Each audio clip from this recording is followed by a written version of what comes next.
Dudek, and he would like to say a few words of welcome to everybody. And I'd like to welcome you to Immaculate Heart of Mary Parish. Certainly good to have you here this evening and to learn about our parish and all that's in Slavic Village. I can't be with you the entire evening at all because I got another meeting at 6 o'clock, but you are in very good hands with Glenn Cibola, a very active parishioner of our parish. I've only been here 28 years, so I don't know that much about it. And I doubt if a lot of other parishioners know as much about it as Glenn. He's been here his whole life. He's been a teacher, and he's done a very good job in a lot of this explanation. So pay good attention, and if you have questions, I'm sure we'll be able to answer them for you. I'll try. Okay. Well, I hope everyone can see the screen. I'm going to have a seat, and I'll look at my screen here while you look at that screen. But I'm with the church, and I'm with the Slavic Village Historical Society. And we do have a website, which is what you're seeing up on the screen. And if you want to know about the history of the area, just log on to www.slavicvillagehistory.org. And I do have some business cards here with the address on it, so I'll give these out after the little presentation. But the website, a lot of people are interested in pictures, so we have a whole section of pictures underneath photo archives. And what kind of pictures do we have? We have pictures of Slavic Village by street. We have pictures of all these different churches. Oh, neat. Wow, yeah, it's great. A lot of pictures about this particular church and its history. We have maps of the area.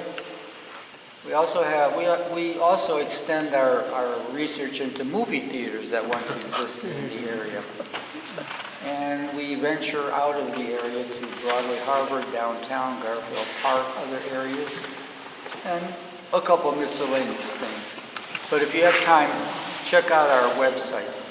Oh, well, that's But fabulous. we'll start our slide presentation. And what you're seeing here is a picture of the sanctuary here during our 75th anniversary, which was in 1969.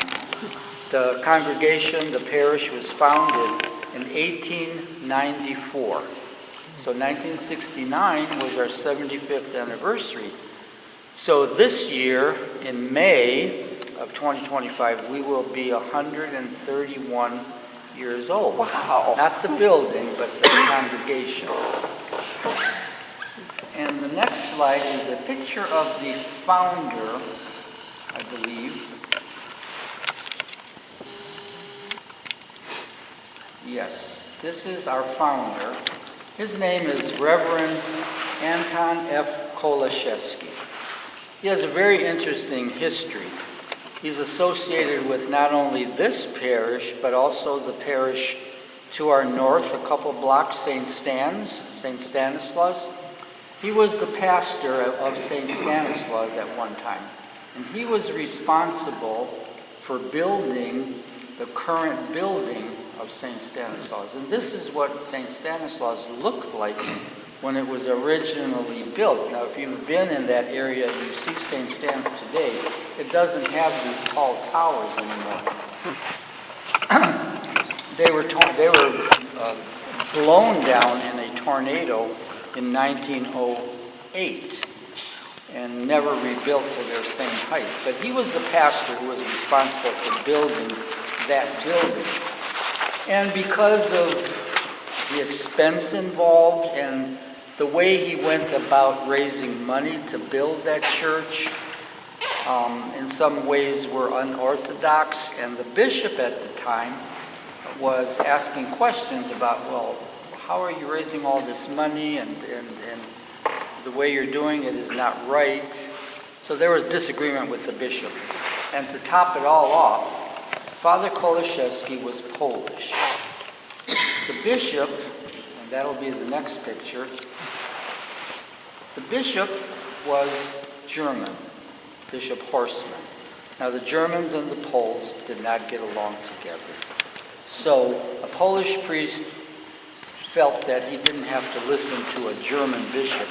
His responsibility was primarily to his parishioners, not to the bishop. So there was a disagreement. So the bishop decided to send Father Kolashevsky away. So he demoted him from being pastor of St. Stan's and sent him to a parish in Syracuse, New York. And St. Stan's was left without their beloved pastor. They had a series of other pastors, none of whom the parishioners ever came to like. They always regarded Father Kolashevsky as their rightful pastor. Now, this newspaper article that you see here, it's entitled, Reverend Kolashevsky Comes. Well, Reverend Kolashevsky was in Detroit, which is not too far from Cleveland. He was visiting a friend of his. When his loyal followers at St. Stan's found out that he was so close to Cleveland and Detroit, they traveled up there, which is what the article says, and they persuaded Father Kolashevsky to come back to Cleveland. And together we'll go back to the bishop's office and demand that the bishop reinstate you as pastor of St. Stan's. And that's what this article is talking about. And Father Kolashevsky had the meeting, and the article says they had a brief and unsatisfactory interview with the bishop. In effect, what the bishop said was, over my dead body, I'm not going to make you pastor again. He didn't say that, but that was what the meaning was. So Father Kolashevsky said that he would proceed at once with the organization of a new church. It will be a Catholic church and will be built even without the approval of the bishop. So, let's go to the next slide here.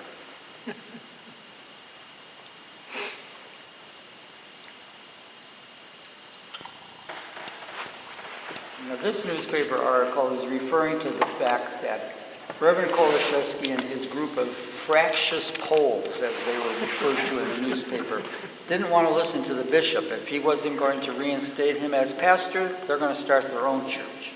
And that's what this article is talking about. And this disagreement with the bishop was well covered in the local newspapers. This house, and by the way, the church that the article is talking about is this church, Immaculate Heart of Mary. This church was the one that Father Kolashevsky founded because he was not allowed to return as pastor of St. Stan's. So we were founded as a result of his disagreement with the bishop at the time. So we were not officially sanctioned by the Diocese of Cleveland to exist as a Catholic church. We didn't have a church when Father Kolashevsky established the parish. We met in this house. This was our first church, and the house still exists. It's not too far from here on East 66th Street, 3945 East 66th Street. It's being remodeled now, so the house is still there, but that was where first services were held in 1894, before we had a church. Now, one of the first things that Father Kolashevsky did when he organized the early church was that he bought land for a cemetery. Before he even built a church, he bought land for a cemetery. And the cemetery that once belonged to this church is in Cuyahoga Heights, St. Mary's Cemetery. That used to be our church cemetery. Now it's a diocesan cemetery. But that was our parish's cemetery at one time. Father Kolashevsky bought that land from farmers. And it was important at that time of church history for churches to have cemeteries, because this problem with unorthodox churches being founded was common in the United States at that time. There were a lot of disagreements with local bishops. And a lot of times when these unauthorized churches were started, once parishioners started dying, the bishop, to get back at these pastors, would not allow those people to be buried on diocesan holy cemetery ground. So they thought it very important that we have to have our own cemeteries. So Father Kolashevsky bought the land for a cemetery before we had a church building. And this is a picture of the crucifix that stands at the cemetery. The back of the crucifix faces East 71st Street. And this is the base of the crucifix, and you can read at the bottom. You can barely see Father Kolashevsky's name in the lower left, but this monument at the cemetery was erected in 1899. It's in very good condition. It looks very new, but it has lasted over a century.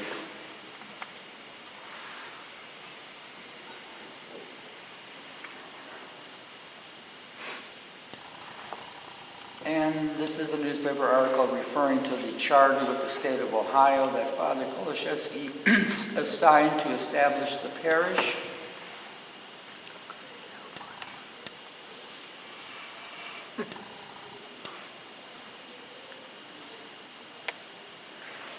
And this was the very first church that was built. In June of 1894, the first services were held in this building. It was a wooden structure. The church was on the second floor of the building, and there was a school room on the first floor of the building.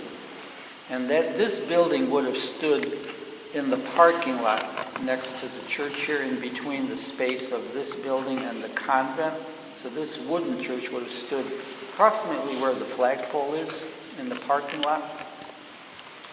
And it stood, probably through about, I would say, 1925 or so, when the school building was built, because the school building needed the land that the church was on. So it was demolished probably in the 1920s.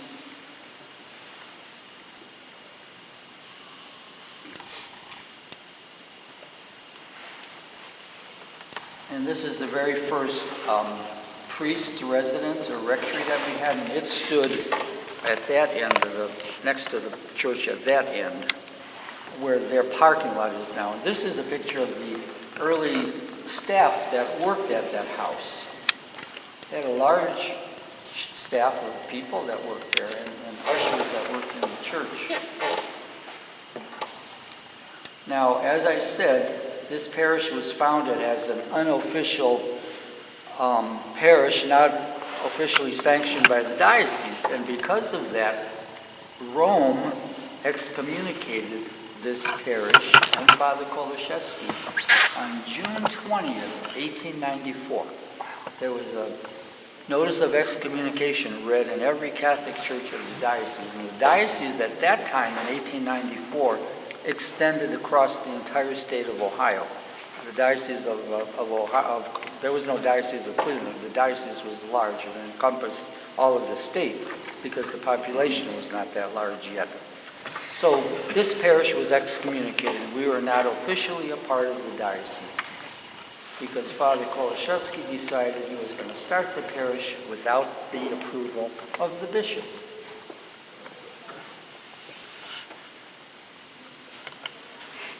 Now, unfortunately, that wooden church had a fire that occurred in the church on May 12th, 1908.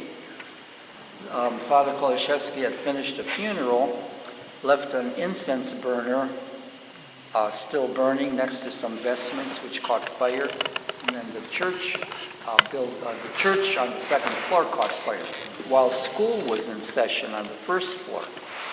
Now, if you remember your his Cleveland history, on Good Friday of 1908 was the day of the famous Collinwood school fire. So school fires were on everyone's mind, and this was not far after that school fire in Collinwood, May 12, 1908. So the school teacher was very aware of safety, so he got all the kids out. No one was hurt, no one was injured. This church building was repaired and reused. And coincidentally, with this fire, I mentioned to you before that St. Stan's had damage done to its church building by a tornado that came through the area in the same year. And those two events started to make people in this parish think about, we're excommunicated. We've been excommunicated now for 14 years. What's going to happen with the souls of our deceased people once they die? Are they going to hell because we're excommunicated from Rome? So they started thinking about maybe we should try to petition the diocese to come into the official realm of the Catholic Church and petition for forgiveness. So there was that inkling of starting to try to come back to the diocese.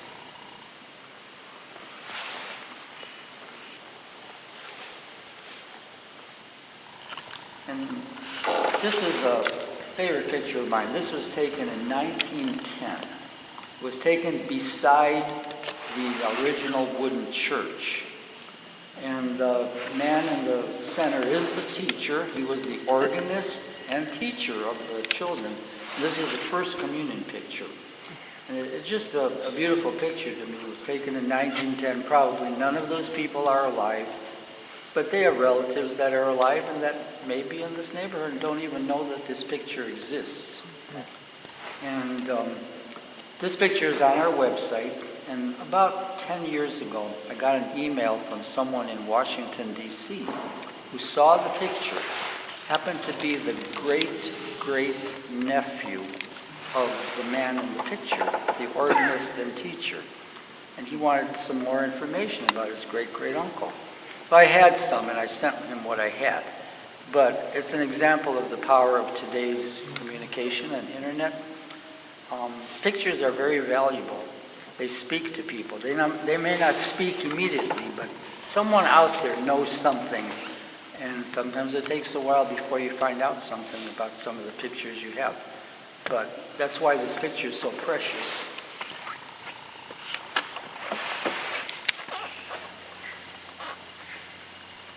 This is another picture of him seated in the middle, very stern looking, with a choir.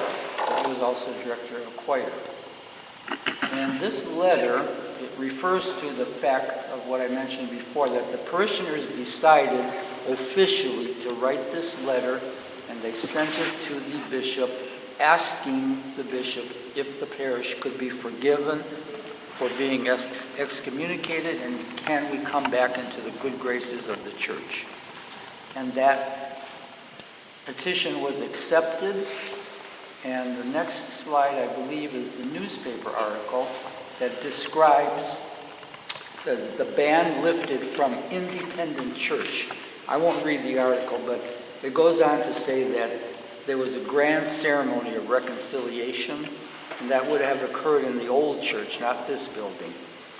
And it says, this is amazing to me. I'm not sure if it's true or if it's an exaggeration, but it says, it is estimated that fully 10,000 persons were crowded in and around the edifice. I don't know if 10,000 people, they certainly wouldn't have fit in the building, but they might have fit in the neighborhood around the building, because it was common for large crowds like that to attend events at places. So it's possible. So we were accepted into the diocese in 1908. So after 14 years of excommunication.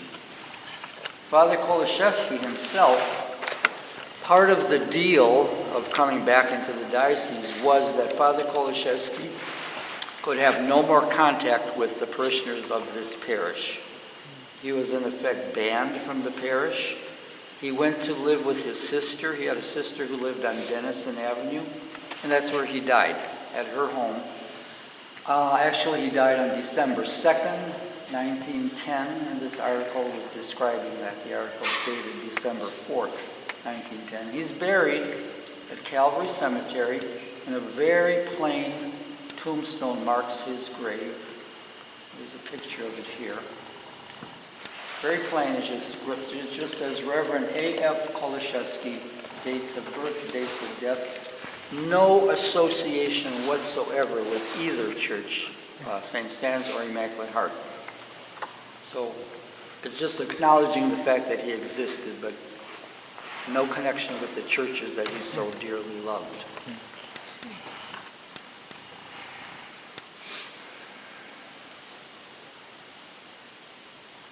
Now, as I said, we were brought back into the diocese in 1908, but there were some people who disagreed with that. Some people thought that we should stay independent. So there was friction between this parish and people at St. Stan's, because sometimes there were families that spanned both parishes, and some people at St. Stan's didn't like the fact that some of their people were members of this independent church and didn't agree with the fact that we were established unlawfully. So there was family friction. There's a lot of turmoil still. There wasn't really peace in the parish. So after a succession of different pastors, it was decided that someone from outside would come in and become pastor of this parish. And this man, Father Orzechowski, he was sent here from Pittsburgh to become pastor of Immaculate Heart of Mary Parish in 1912. He was pastor, I think, till 1920, but it was his express job to bring peace to the parish. And the idea was that he didn't have any knowledge of anybody in the parish. He didn't know what was going on between the schism, between the diocese and the parish. He was someone new from outside, so he can start with a fresh eye. So what his idea was to bring unity, he'll distract people. And his distraction was that he would build a new church. And this building was his project. He hired an architect, and this is the architect in the middle, Anthony F. Wasilewski, and to his left is his grandson. So the two of them worked on the construction of this current building in 1914. And the idea was that if we give the parishioners a project, that will help unify and make people forget about the past and look to the future with a new building and a new outlook. So that's what happened. So this building the construction of this building started in probably 1913, finished in 1914. This is the cornerstone. And in English, it translates into Polish Church, Roman Catholic of the Most Blessed Virgin Mary.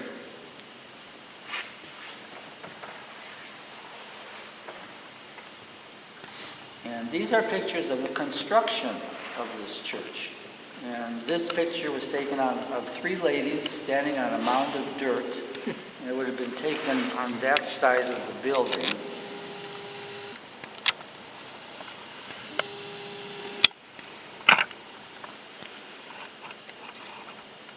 And this is a picture taken probably from that corner, kind of looking that way, of the building under construction. The pillars are wooden inside. These are tall pieces of lumber. They're not metal. It's not metal framed. It's wood framed.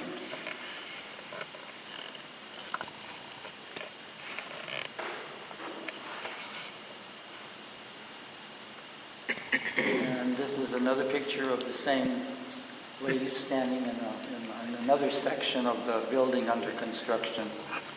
And this is what the building looked like. This is a postcard that was printed after the building was constructed. If you looked at the front of the building today, we no longer have the bell towers. They were dismantled in 2012 because they were deteriorating and they were damaged in a windstorm also. So they were taken down and not replaced.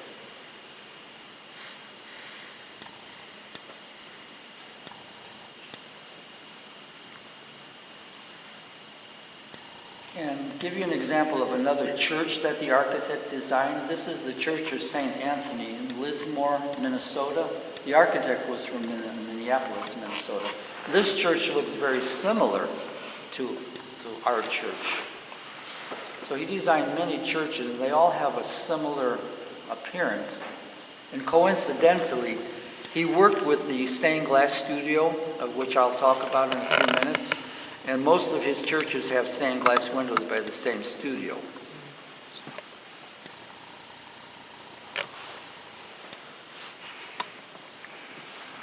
And this is an interesting letter for two reasons. It's written on stationery from the old Hollenden Hotel, which is no longer here. And that's in itself a piece of history to see that paper from a hotel that's no longer here. But what else is interesting is the sum total cost of the church, 1914. It was $35,000 $853.35. I don't think that included the windows, that was just the construction. And as far as labor goes, a lot of the labor for the building of the church was parishioners. Mr. Wasilewski didn't employ union people. He employed people who had skills in the parish, so people who were painters, carpenters, plasterers. They themselves provided the labor, and he provided the direction. And while he was working on the church with his nephew, he lived in a house on East 55th near Broadway, and that house is still there.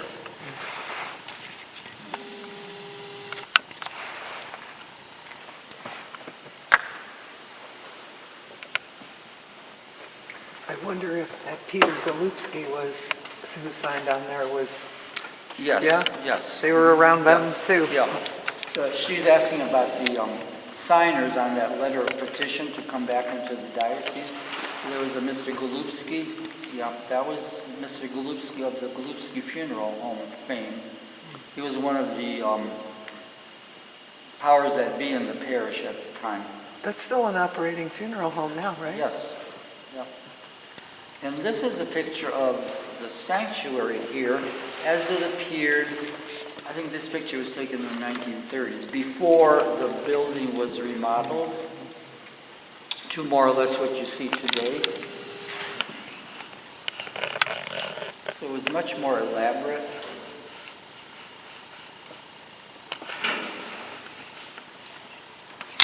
Yeah, this is a better picture. The paintings covered most every square inch of every wall, and the altar was much more elaborate. There was an altar railing.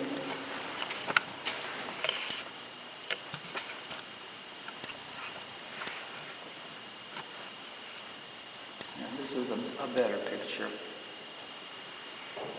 Probably taken at Easter time.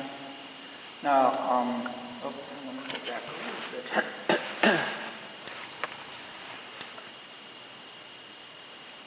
This section right here that I'm pointing to, keep that in mind.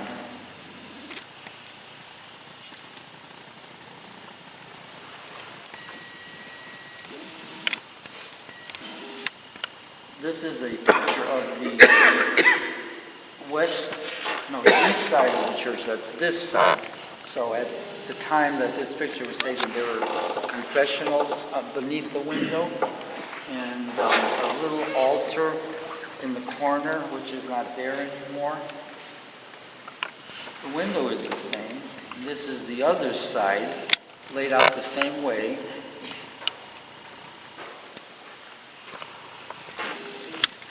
This is a picture of a choir in the 1930s with the then organist right here, Mr. Zisk, at the old organ, not the current one. And I don't know the history of the choir, but I know that the choir was being broadcast on the radio at the time this picture was taken. What station and why and wherefore, I don't know any of that, but I know that the choir was broadcast on the radio from time to time.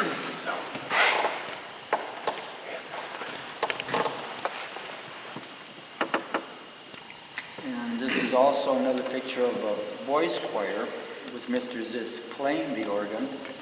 I was a member of the boys' choir. I'm not in this picture, but I remember Mr. Zisk. The organ that we had was a much smaller instrument. It only had 2 keyboards, and it was manufactured by a company from Erie, Pennsylvania, Felgemacher Organ Company. They have organs around the country that are still functioning. I'm not sure about the organ that we had, if it was bought new or if it was bought used. I suspect it was probably purchased used, because it didn't look like it was made specifically for the space in the choir. It was a small instrument. It didn't occupy the entire choir. And I know when it was dismantled to make room for the new organ, it wasn't saved. It was our cemetery, when we had that cemetery in Cuyahoga Heights, when we owned it, there was a landfill behind it. So I know that when this old organ was dismantled, it was thrown in that landfill behind the cemetery.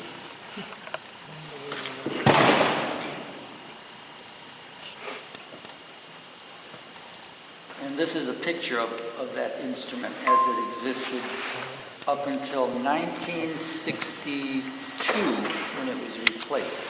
So you can see it barely fits between the windows in the choir.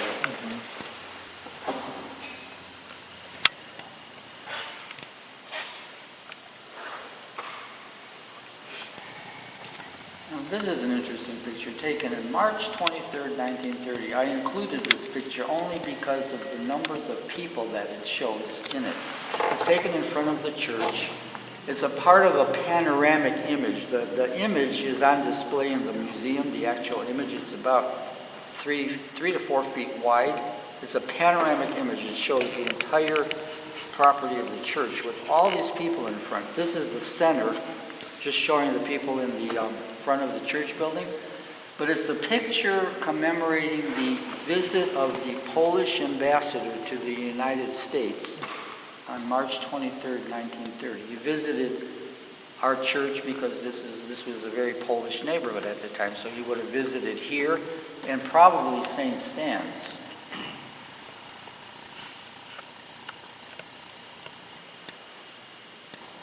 And this is the left-hand portion of that picture, and I show it because it shows here the old convent.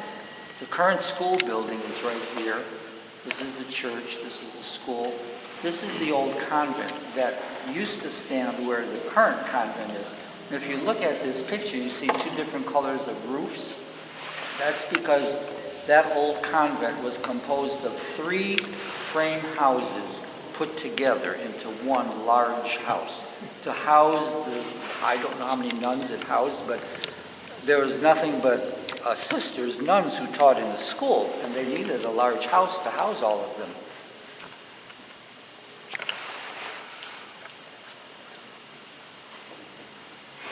And the next picture, I believe, is the right-hand portion of the, no, it's the same. It's a different image, but of the same area. You can see it's a better view of the house.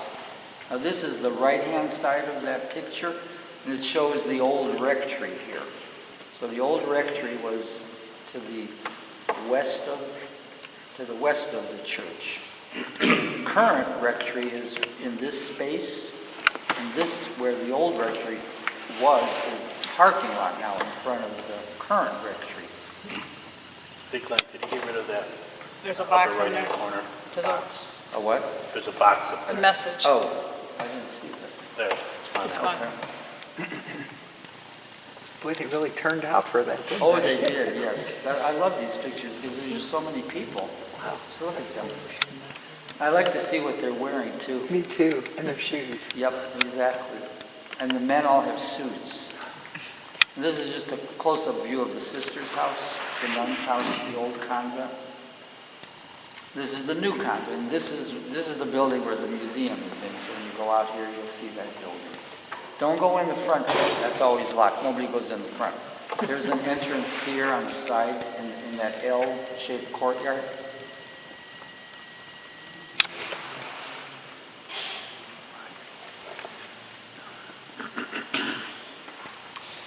This is the architect of the school, Franz Warner. He lived in Cleveland Heights. The house that he lived in is still there. But he designed Roxborough Junior High School, a couple other schools in Cleveland Heights, and also the old 1st District Police Headquarters downtown.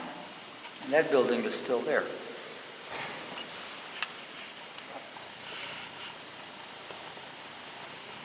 And this is his rendering of what the school would look like.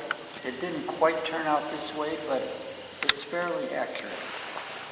This is the entrance, the gym entrance to the school. That's the entrance that you would see when you go out that door. And this lawn area here is now a paved parking lot out there. But this lawn area is where the original old wooden church would have stood.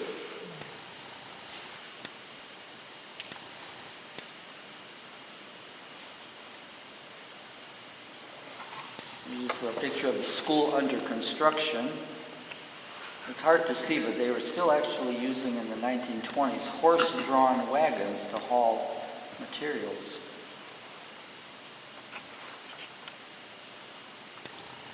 We used to have an adjunct to the school building. We called it the Bob House. It was a one-story wooden structure that was later given a false brick facade to make it look more substantial.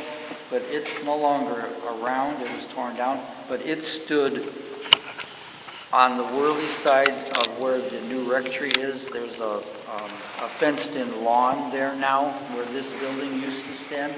But we had so many children in the school at the time that the school wasn't large enough, so they had to have an adjacent building that had, I think, 4 more classrooms in it.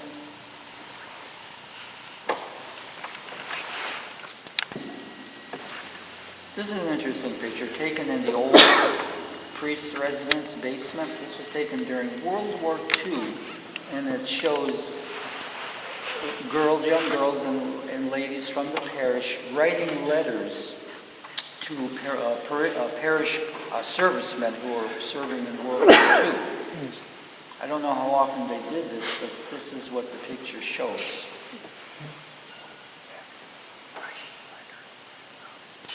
And we at one time had carnivals on the church property. In the 1950s, we had carnivals with rides and games of chance and food. And this is the roof line of where the current rectory is. And this is the Bob House that I was talking about that's no longer there. This is still a parking lot.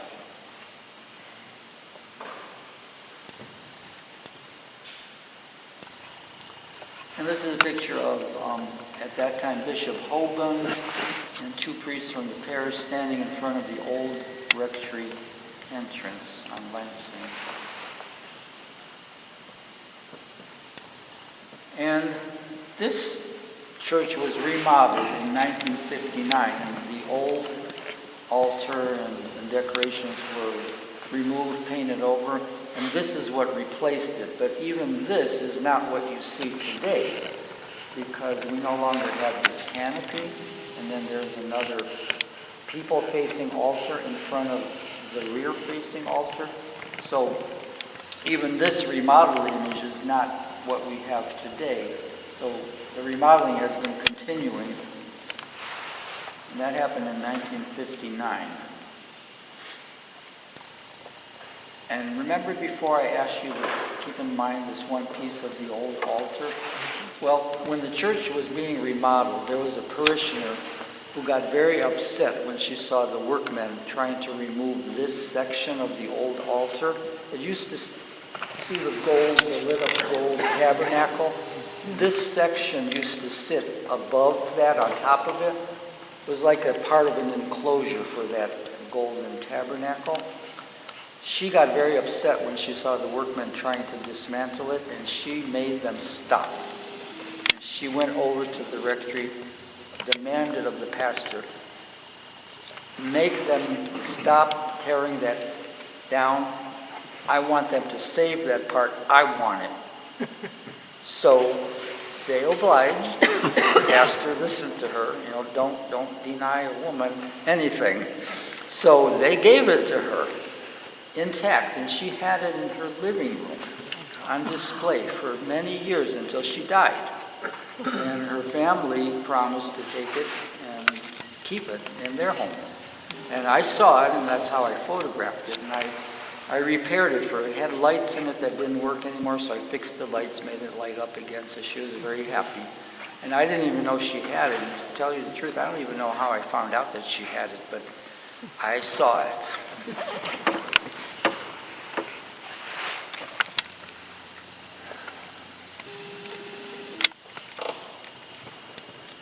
And this is a picture of the construction of the current priest's residence or rectory. This was in 1962. 1964. And I think the next slide, we're going to talk briefly about the windows in the church. The windows were installed by this studio called the Munich Studio, located in Chicago. And they were not all installed at the same time. They were installed during the years 1914 through 1918. As money allowed, more windows were installed.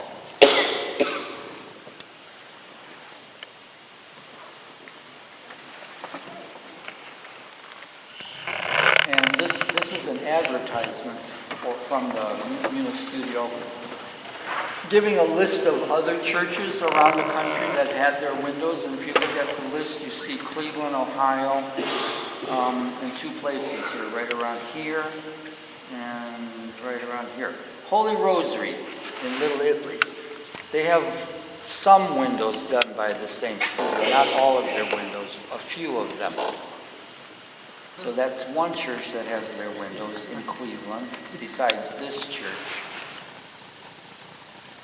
And this slide here shows the reference to our church, right here, Cleveland, Ohio, Father M.J. Wojciechowski. And I had shown you his picture before. He's the pastor that was brought here from Pittsburgh. So he was in their catalog as a reference for the Munich studio windows.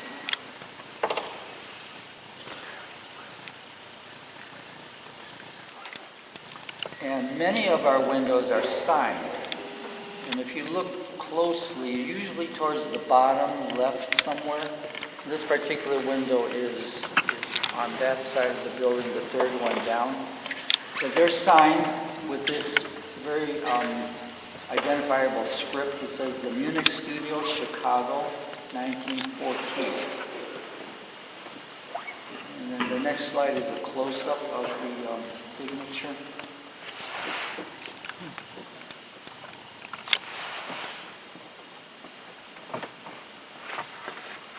And this window is the one right to your left. It's the title of it is Christ Preaching, and it's a picture that depicts Christ at the Sea of Galilee preaching. And one of the characteristics of the Munich studio windows is well, first of all, these are really paintings on glass. They're not, the images are not individual pieces of glass, they're panels of glass on which are painted sections of the image. So they're literally paintings on glass. And one of the characteristics of the studio is the facial expressions. Because it's getting dark outside, it's difficult to see. But you come on a cloudy, bright day, the facial expressions really speak for the emotional quality that the people in the pictures are trying to convey to you, that they feel. For example, the group on the left here, there are various expressions on their faces. Some look like they're not interested, some look curious, some look attentive. Then when you look down here at the children, in this lower center area, the children are totally oblivious to Christ's preaching. They're just playing in the water, having fun, which is typical of what children do. And up in the green bush here, it's difficult to see. It's probably better to see on the screen, but there's a bright red butterfly in the bush. And you might think it's whimsical to include a butterfly, but actually, in the symbolism of the Catholic Church, the butterfly symbolizes the resurrection of Christ, because a butterfly is transformed from a caterpillar, just like Christ's death was transformed into the resurrection.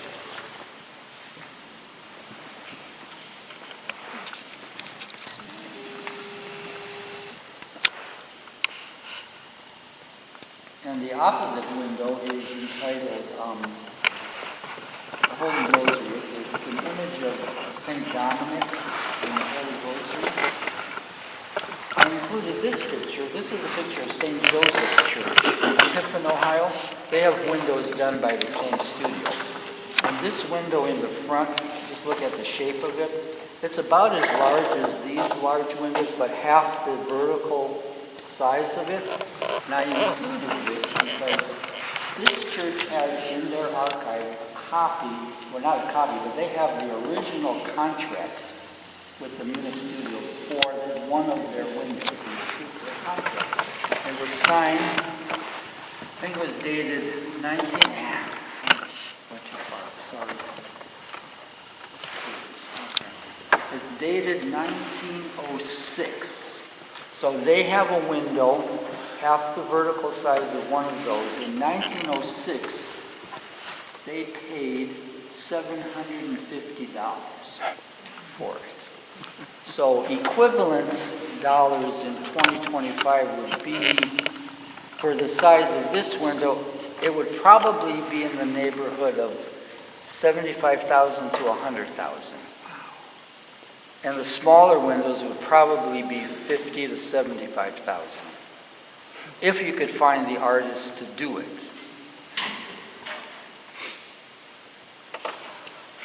The artists for the studio, they were educated in Munich, Germany, hence the name of the Munich studio.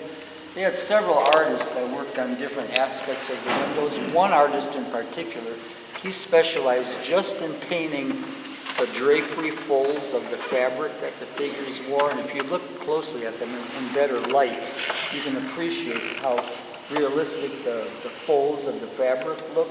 And another of the artists just specialized in the faces. So they had, it wasn't a large company, they had maybe 6 or 7 artists working. This window here is an important window to the church. The Munich studio, they did more or less biblical scenes. They did standard biblical scenes from the Bible, but they also did very special ethnic scenes for the different ethnic churches that they did work for. And this being a Polish parish, this window is a window that depicts Polish history in a nutshell. It's full of Polish history. If you look at the top, first of all, top of the crucifix, there's a number, 966. That's the date that Christianity came into Poland. Saint Adalbert brought Christianity to King Bolesław in Poland in the year 966. And the window to the right of that one back there is a picture of Saint Adalbert bringing Christianity to Poland. Then the black figure that Christ is embracing, it's not a nun. It looks like a nun, but it's a figure, it's an allegorical figure that represents Poland. In the time that this window was installed, World War I was looming. And Poland was a country that was always being overrun by somebody else. It had flexible borders, so whoever was nearby would claim parts of it, similar to what's going on in Ukraine today with Russia. So the black figure represents Poland in the arms of Christ. Christ is protecting Poland. The river in the background is very accurate. It's the Vistula River in the city of Warsaw in the background. Right here is a monument to King Zygmunt III. And this monument still exists in Warsaw. It was one of the very few things left standing after the bombing of Warsaw during World War II. This bird, it's not a dove, it's not an eagle, it's the Polish falcon. And it's a symbol of Poland. And this moon or sun, I think it's the moon, I'm not sure, it has a date in it. It says 3 Maj, which in Polish is the month of May.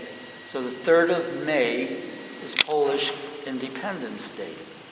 And it's a very important date in Polish history, and it's commemorated usually with parades in this country and celebrations. So the whole window is a depiction of Polish history. Even the flag here, if you look at the flag, it has various dates in it, and those dates refer to the different periods of Poland's partitioning, when different countries claimed parts of Poland for their own.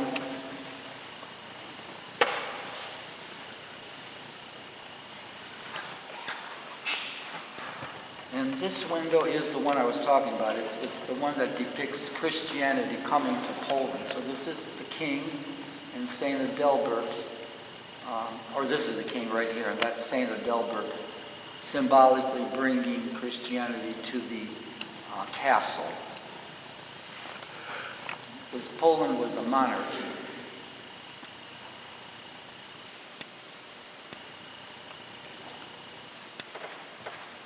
And this is my favorite window.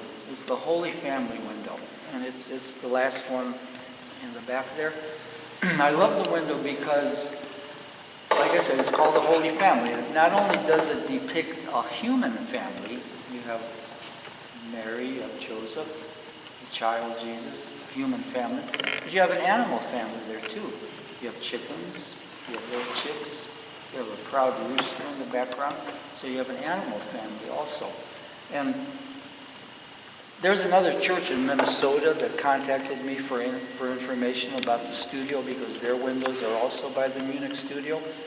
They also have a Holy Family window, but it's different from this one. It's not the same.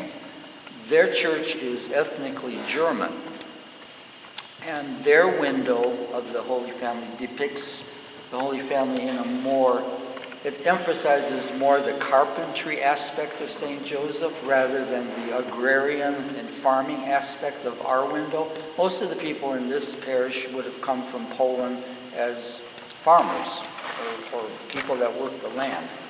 But the people in the parish in Minnesota that I'm talking about, they were Germans and they worked with their hands, worked with carpentry and lumber. So that window was more of a reflection of their heritage. But they still depict the Holy Family, just in different ways. A picture of one of the tenets of the Catholic faith, the Assumption. We celebrate the Feast of the Assumption on August 15th. But the official celebration of the Assumption was not made official until 1950. It was declared a dogma of the faith in 1950. But we already had a window celebrating it in 1914 because Catholics celebrated the Assumption of Mary long before it was officially recognized as something that had to be believed. So we had acknowledged it long before the Vatican actually acknowledged it.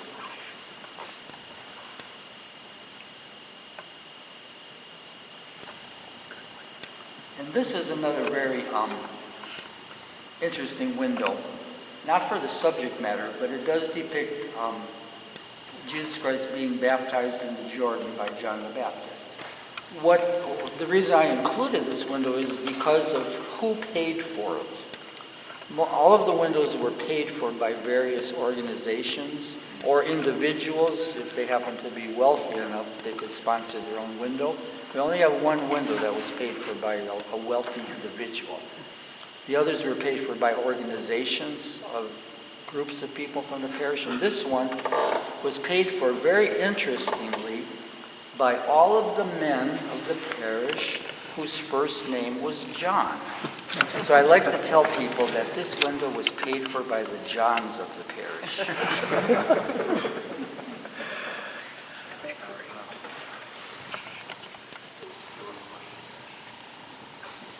And this is a picture of who are called the Slavic saints, Cyril and Methodius. And they're important in Slavic history because they're the first to conduct services in their native language. We think that having services in English is something novel and new because we were used to hearing things in Latin all the time. Well, Cyril and Methodius, when they were alive, they held services in their own native languages, even that long ago.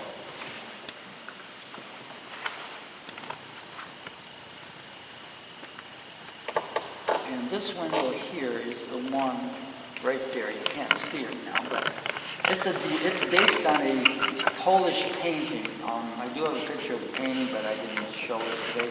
There's a painting which is the window is an exact copy of a Polish painting. And it's called Our Holy Patrons. It's a depiction of Polish saints. In the lower left is Saint Cecilia. She's holding music in her hand.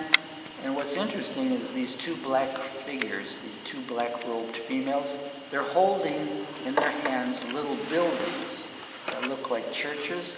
Well, that's because they were founders of religious orders. And the little buildings represent the religious orders that they founded.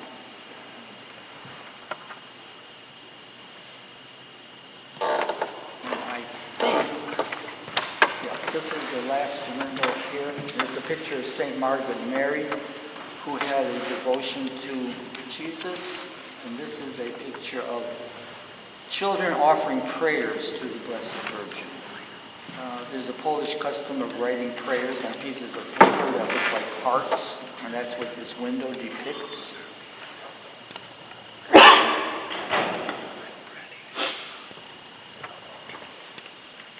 I think this is the last slide. Yep. So that ends my presentation, but if anybody has questions, I can hopefully answer them. I have a question. Yes. What's with the anchors over there? That was a sculpture that was brought here from St. Casimir's Church. They had it in their church, but when they were being threatened with closure, they wanted that preserved, so they gave it to us. But it's a model of it's a Solidarity Monument that's in Gdansk, Poland. So it's a scale model of the sculpture that's in Gdansk, Poland. But there's an explanation of it on the panel there. Yes.